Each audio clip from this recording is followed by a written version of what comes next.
Students, welcome to this lecture. इससे पिछले lecture में हम डिस्कस कर रहे थे comparison between alpha beta and gamma radiations. तो उसी लेक्चर को अब हम यहाँ पे कंटिन्यू करेंगे।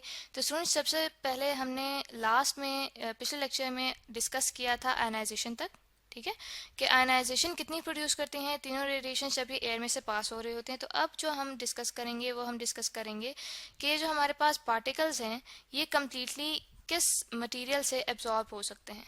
ठीक है, यहाँ पे हम लिख लेते हैं कि एब्जॉर्ब्ड बाय, ठीक है, ताकि अगर इन वेरिएशंस के लिए किसी भी मटेरियल को शील्ड के लिए यूज़ किया जा सके तो एक स्पेसिफिक मटेरियल की कितनी जो हमारे पास क्वांटिटी है वो होनी चाहिए कि ये जो स्पेसिफिक पार्टिकल्स हैं वो कम्प्लीटली एब्जॉर्ब हो जाएं, यानी कि शील्ड किया जा सके उनसे।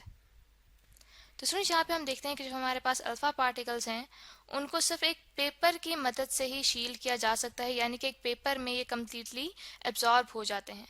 ठीक है, तो यहाँ पे हम थोड़ा सा डिस्टेंस पे लिख लेते हैं अ पेपर। ठीक है, इसी तरह से जो हमारे पास बीटा पार्टिकल्स हैं, बीटा पार्टिकल्स को शील्ड करने के लिए तकरीबन 1 × 10⁻³ मीटर से लेके 5 × 10⁻³ मीटर चौड़ी जो है एल्यूमिनियम की फॉयल रिक्वायर्ड होती है, ताकि जो बीटा पार्टिकल्स हैं वो इतनी विड्थ की शीट में कम्प्लीटली एब्जॉर्ब हो जाएं और शील्ड हो सकें।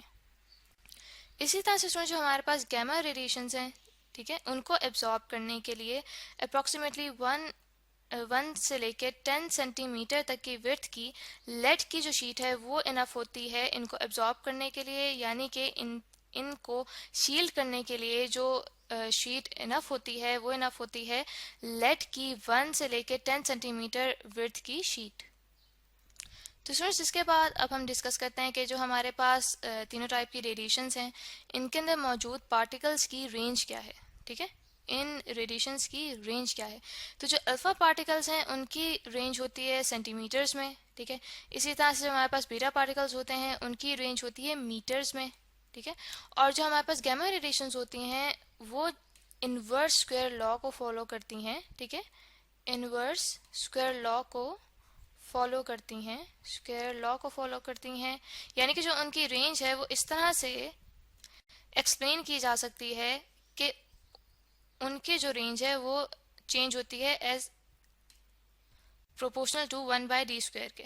ठीक है, जहाँ पे ये जो d है ये है distance from the source, distance from source. ठीक है, इसका मतलब ये हुआ कि जैसे जैसे हम दूर जाएंगे सोर्स से, यानी कि जिस सोर्स से ये गैमा रेडिएशंस एमिट आउट हुई हैं, तो इनकी जो इंटेंसिटी है वो कम होती जाएगी।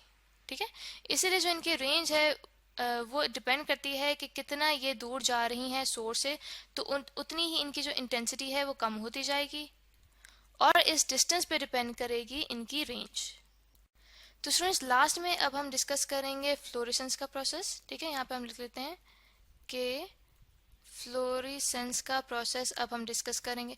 तो स्टूडेंट्स, फ्लोरेसेंस का प्रोसेस ये होता है कि जब कोई पार्टिकल किसी एटम के इलेक्ट्रॉन को एक्साइट करे, तो जब वही इलेक्ट्रॉन एक्साइटेड स्टेट से नॉर्मल यानी कि ग्राउंड स्टेट पे आता है तो वो फोटॉन्स को एमिट आउट करता है, और वो जब वो फोटॉन्स को एमिट आउट करता है तो उन फोटॉन्स की वजह से एक चमक पैदा होती है जिसको फ्लोरेसेंस कहा जाता है। ठीक है, तो जो अल्फा पार्टिकल्स होते हैं वो किस मटेरियल में फ्लोरेसेंस पैदा करते हैं, वो फ्लोरेसेंस पैदा करते हैं जिंक सल्फाइड में।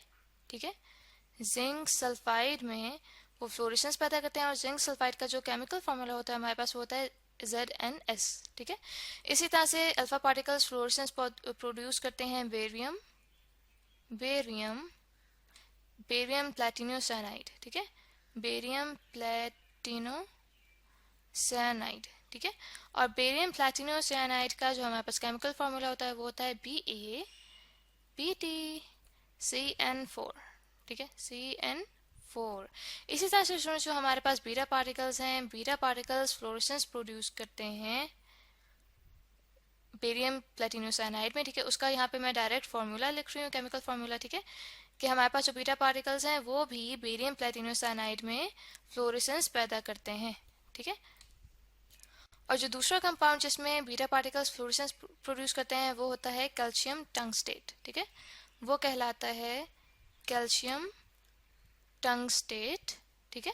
और उसका जो केमिकल फार्मूला होता है वो होता है CaWO4।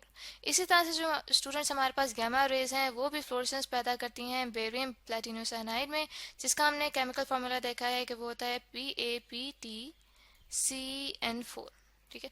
तो स्टूडेंट्स यहाँ तक हमने डिस्कस किया है अल्फ़ा बीटा और गामा रेडिएशंस के दरमियान में जो कंपैरिजन है उसको डिस्कस किया है कि उनके दरमियान में क्या सिमिलरिटीज़ हैं और क्या डिफरेंसेस हैं। तो आई होप स्टूडेंट्स कि आपको ये लेक्चर अच्छे से समझ आ गया होगा।